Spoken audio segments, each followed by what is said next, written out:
very much, and thanks for the invitation to come here. Yes, I have currently appointments at Monash and Swinburne University. I also do some consulting for the industry. I don't have my disclosure slide, but it's basically got everyone on it. And I'm also Chief Scientific Officer for a company that makes a berry-based nootropic. So those are the important ones, I think. And really my main area of research is looking at experimental psychopharmacology to try and capture the effects of particularly nutritional types of interventions. And this talk will really give a little bit of a flavor, and I'll just give a few examples from different neuroimaging modes there, although I have to say neuroimaging is not my main area of expertise. So I guess people have seen this kind of schematic in many different forms. The idea that once somebody has a diagnosis of Alzheimer's disease, and this is Alzheimer patient 0. This is the first person who was diagnosed with Alzheimer's back in 1906, August D. And one thing we haven't really talked about in this session is the pharmaceutical approach to Alzheimer's disease and cognitive decline and dementia. And if I ask people in this room if they were diagnosed or at risk of dementia, if they had to choose what kind of drug they would go on, probably most people wouldn't really have much of an idea. And the reason is, I think it's worth saying that the pharmaceutical approach to treating cognitive decline and dementia has really failed spectacularly. We don't have any drugs which do much more than buy people in the early stages a few months of respite from the symptomatology, and the therapeutic index is very narrow, so a lot of people have adverse reactions. So that's one amongst many reasons why there's a consensus that preventative interventions for cognitive decline are better if they are instigated in midlife, maybe decades before the symptomatology appears. And of course, in order to do that, we need to identify the people who are most at risk. And neuroimaging, I think, is one of the armory of approaches which may help with that.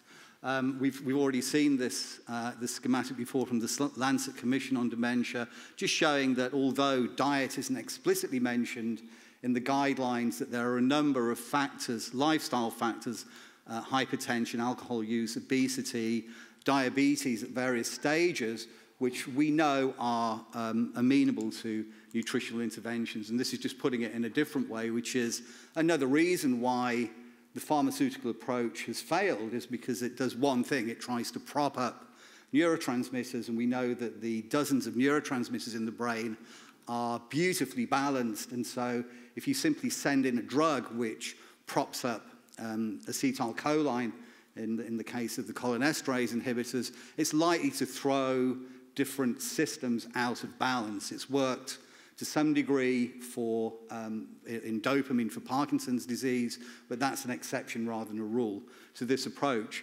Whereas if we look at a number of these cardiometabolic processes which we know influence cognitive decline, these are very realistic targets for nutritional interventions, things like glycemic control, blood flow, cardiovascular function, oxidative stress, inflammation, hormones, and the microbiome, of course, are really, we know that these can be nudged by nutritional types of interventions in a way which is likely to benefit not just cardiovascular health, but also cognitive health. And so I think, many people in this room feel the same way. I think we can perform our clinical trials, and these clinical trials capture the outcomes that we want. But another side of this is to ask, once we've done our clinical trial, can we identify targets by using mechanistic studies alongside our clinical trials and try and identify different biomarkers, including neuroimaging, which is what I'm going to talk about now. And so we've heard about different types of imaging modalities. One which we haven't really covered, and basically I just did this because I read the abstract, so I sort of was trying to fill in some of the gaps there, although we have heard a little bit about MRS. MRS is a way of imaging various metabolites in the living brain. There's a list of them here. I'm very happy, by the way, to share a copy of my slides if people want to email me. And these can pick up various metabolites which are involved in various neuronal functions. And we did a systematic review a few years ago looking at the effects of these where they've been studied in relation to aging. And you can see that there's what this slide is showing is the number of studies in green which show an improvement or an increase rather in levels, and the number of studies which show a decline in levels over aging. This is a gross simplification because there are differences depending on whether it's white matter or grey matter, and also there's a real lack of consistency across methodologies, including which voxels, which areas of the brain are imaged. It's much easier, for example, to image areas of the brain like the cingulate cortex rather than, say, the hippocampus, which may be more important for many of these type of effects. But essentially, you can see that that NAA goes up, this marker of what's sort of blithely called neuronal integrity, but it roughly relates to neuronal health, may even be a marker for adult neurogenesis, whereas things like creatine, choline, and actually it looks like myoinositol has dropped off, but I think there were 18 studies on myoinositol, of which 9 showed an increase with age. And of these, we know that, that there are various levels in which they may be susceptible to nutritional intervention. So I think it's really important to emphasize that if something's a marker, it's not necessarily a target, but in some cases it is. And these might be viable targets for nutritional interventions, or at the very least markers of their effectiveness. I was also going to say there's a slide that I took out, but I think in 2005 there was a study by Haley using this sort of methodology showing that when people with Alzheimer's disease were given a glucose load, that their central glucose levels remained high, again emphasizing this idea that the Alzheimer brain cannot utilize glucose in the same way as healthy elderly people or younger people.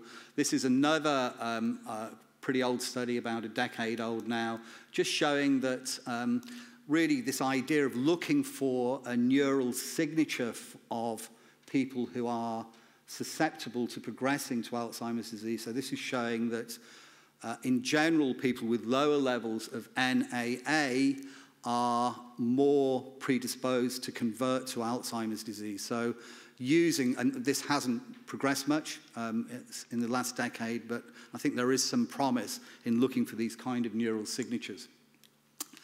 But I guess most of the work in this area has looked at fMRI, and this is quite timely because this is the original fMRI publication from 1991, November, showing the first functional imaging of the brain. And this is a publication from yesterday, looking at a few things, some of the so-called crises in cognitive neuroscience, looking at the fish problem, for example, where somebody got a signal from a dead salmon. You may be aware of that study. And then more recently, a study suggesting that most neuroimaging studies are grossly underpowered, although the authors themselves were pretty cautious about it. It was reported very sensationally, should we say. It was really restricted to one single kind of methodology. But, it is true that a number of these studies do show or are reported with ludicrous conclusions about brain scans showing political affiliation or morality and sort of screening for whether somebody is likely to be a murderer. It's kind of back to the old days of phrenology, I think. Here's another quite an interesting one that people here will like, I think, which is a study where basically they took scientists, put them into a scanner, and mocked up scientific papers with the subject's name on them, and what they found was depending on the impact factor of the paper, that the scientists' nucleus accumbens, part of the dopaminergic reward system, lit up more if the paper was in something like nutritional neuroscience as opposed to some low-impact predatory journal. So I think that says something about neuroimaging, but also about scientists. So, of course, all that neuroimaging tells us is where and when activation occurs, and there are various methodologies with various advantages here. So when we think about neural activity, synaptic activity, it occurs on a millisecond level. It takes milliseconds for a neurotransmitter to cross the synaptic cleft and bind to a receptor. If we look at something like fMRI, the constraints there are that it has pretty poor temporal resolution. That is, you really only measure a signal over about a second, and that's a real physiological constraint based on the mechanics of neurovascular coupling, which are related to the bold signal that fMRI covers. So although it's good at showing us where things occur, temporally it's not great. Things like EEG have great temporal resolution in terms of reporting when things are occurring in the brain, less so in terms of spatial resolution because the signal is smeared by the scalp. And then there are other methodologies. I'm going to talk a little bit about one called MEG. When we look at fMRI, this is a kind of typical experiment. This is a working memory task called the RVIP. You have single digits presented on the screen, and your task is to press a button when you see 3 consecutive even, odd, or as here, even numbers. And these numbers are scrolling up quite quickly, about 100 every minute, so less than more than one a second. And then the control is simply to detect one digit. So the idea is that you have a control condition where your motor and perceptual characteristics are very similar. It's just the cognitive side that changes. And you can see, although it doesn't matter particularly what this is, this very consistently lights up a parieto-frontal cortex. This is the first report from this task. It's a couple of studies from our lab, and this is a synthesis of nearly 1,000 studies. So you can see that there's a very reliable activation of this circuit during working memory. And this is just one example, a study from our lab looking at B vitamin supplementation in a group of healthy young adults who were cognitively taxed and then went through this RVIP task. And you can see again that compared to placebo, there is activation of this parieto-frontal cortex. And this has sort of been part of a whole, sometimes controversial set of studies looking at cognitive, sort of B vitamin supplementations. I think this correlates with performance. It has some kind of meaning. But I think perhaps one of the most important aspects here is that it confirms that certain nutrients and nutritional types of interventions have what I call central functional bioavailability. We know that they are, that directly or indirectly are activating central processes. And of course, in terms of the B vitamins, this has led to some focus on homocysteine, which I want to talk about in the next few slides. This is a study by David Smith, the famous VitaCog study, which was mentioned yesterday. It's been partially replicated, not always, but what this showed was that giving a simple folic acid B12, B6 intervention reduced atrophy in individuals over 2 years who had this precursor mild cognitive impairment, cognitive phenotype, and the areas of yellow here are the areas of significant atrophy, and you can see that there's far less in the vitamin group. And this effect was almost entirely driven by individuals with high homocysteine, this marker of a risk factor for cardiometabolic and other disorders. So this led to a study in our lab looking at something slightly different, which is functional connectivity in the brain. And this is quite interesting because those of you who were at the polyphenols meeting in London earlier in the year will remember the reports that were emerging there from the Cosmos study showing that there was increased connectivity following the flavanol intervention, and there was a bit of head scratching around that. But actually, this kind of connectivity is not all. Increased connectivity is not always a good thing, and reduced connectivity is not always a bad thing.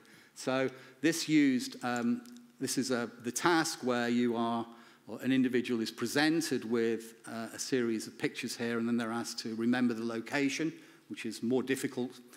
And it used this methodology, which is really too technical to describe in detail here, but just to show it's one way of picking up connectivity in the brain using a specialized technique with 64 electrodes on the brain. So it looks at the correlation between these electrodes.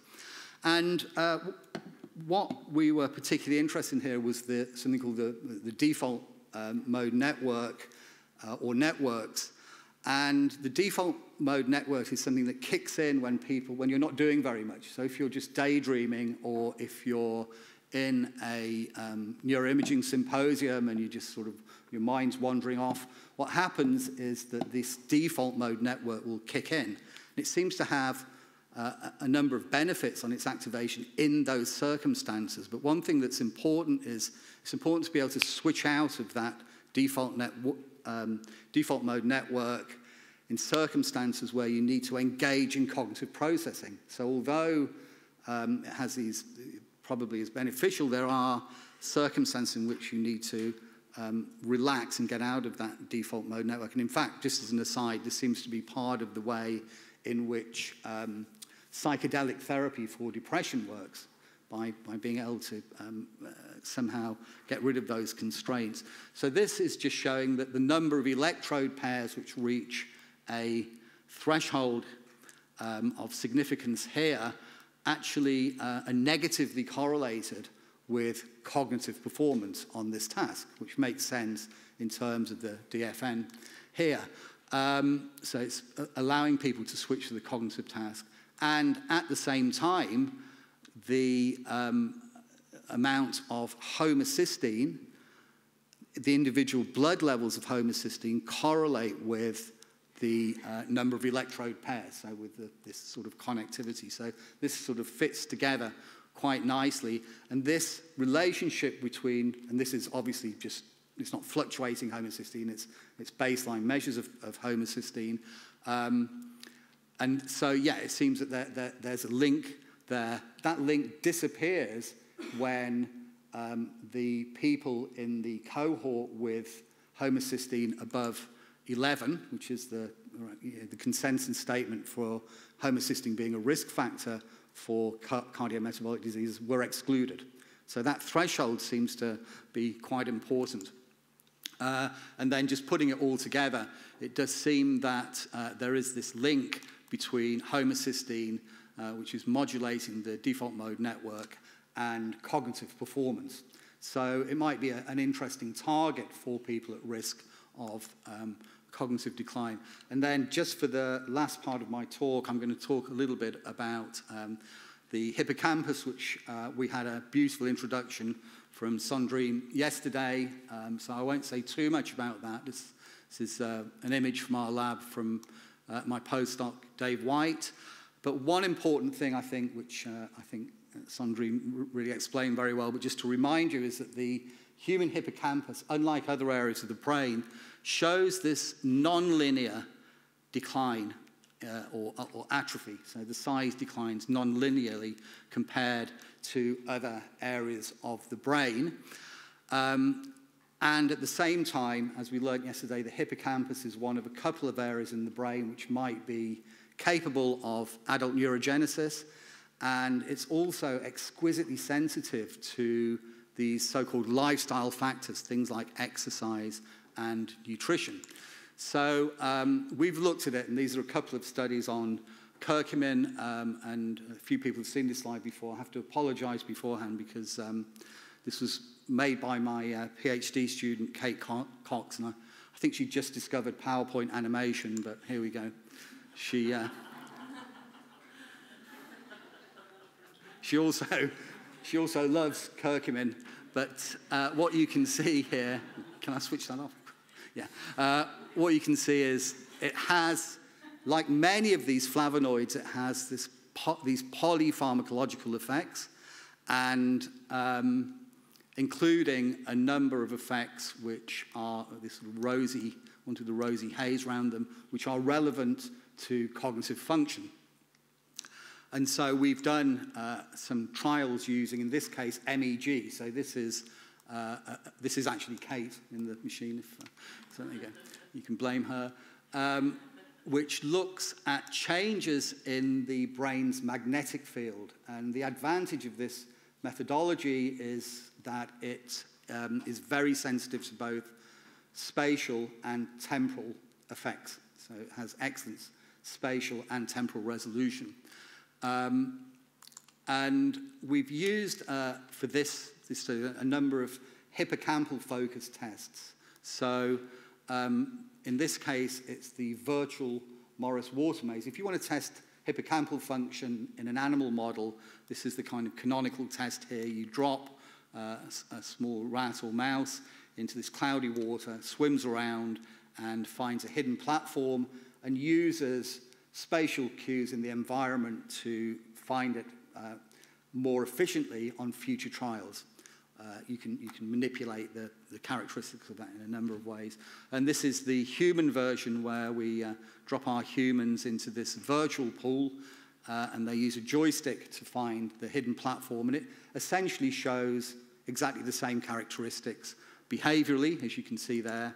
And also, using MEG, there are these deconvolution algorithms which effectively mathematically unfold the cortex, allowing you to essentially insert a virtual electrode into the hippocampus and pick up activation in the living human.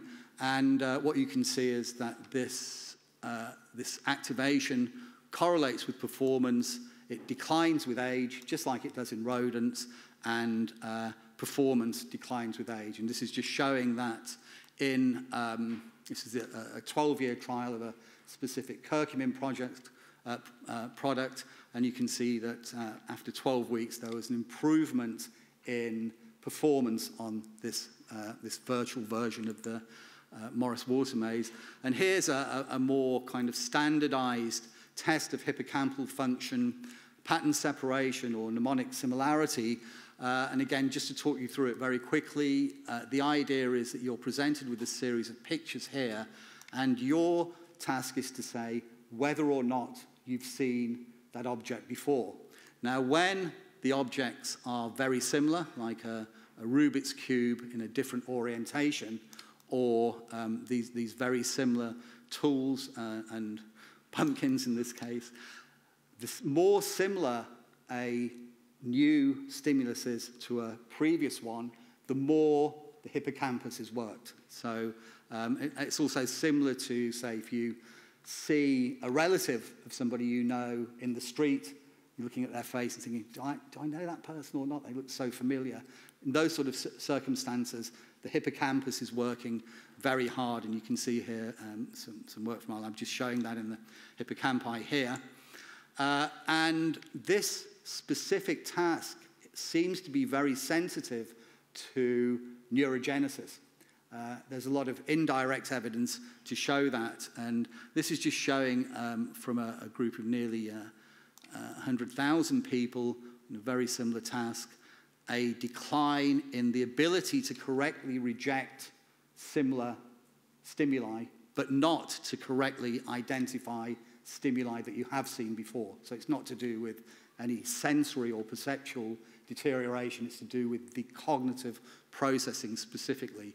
And here again, you can see that with the very similar tasks, very similar stimuli in particular, there was an improvement from curcumin in a 12-week intervention trial. So these are ways of trying to get at the mechanisms here. And this was similar to about a 5 to 10 year cognitive rejuvenation, which was coupled. We need to reanalyze the imaging data, but there is some hints of some activation there as well.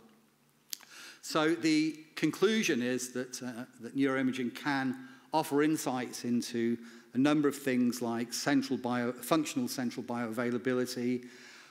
It's also something that I didn't really say too much about, but quite often we see these imaging or activation effects in the absence of changes in cognitive outcomes and behavioral tests. So one explanation to this is it can pick up activation which is sort of sub the threshold of behavioral or cognitive change. The other thing is that quite often the tasks are specifically designed to not change. So the idea is that the activation can change, but performance, quite often you actually don't want performance on the task to change, like in the connectivity type of tasks there. And yeah, it may be able to differentiate neurocognitive phenotypes, which are susceptible to aging, and some of these may be amenable to nutritional interventions, but I think we're a little way away from that yet. And let's not forget that these markers of change are not always targets. And this is my last slide. This is just an interesting idea, I think, in terms of quite an old concept now from Denise Park and others, the scaffolding theory of aging, which is looking at the ways in which when the brain undergoes the challenges which it has throughout life, and these challenges which may accumulate physiological changes over a lifetime, what are the factors which determine whether these challenges are just become deleterious for the brain, or whether they evoke some sort of compensation, because we know that the brain is beautifully plastic, and it may be that good nutrition is something which shifts this balance towards this kind of functional compensation type of mode, which could be a good thing for everyone. And here are a few people from my old lab, and particularly Kate there and Dave White, who's responsible for the neuroimaging. Thank you.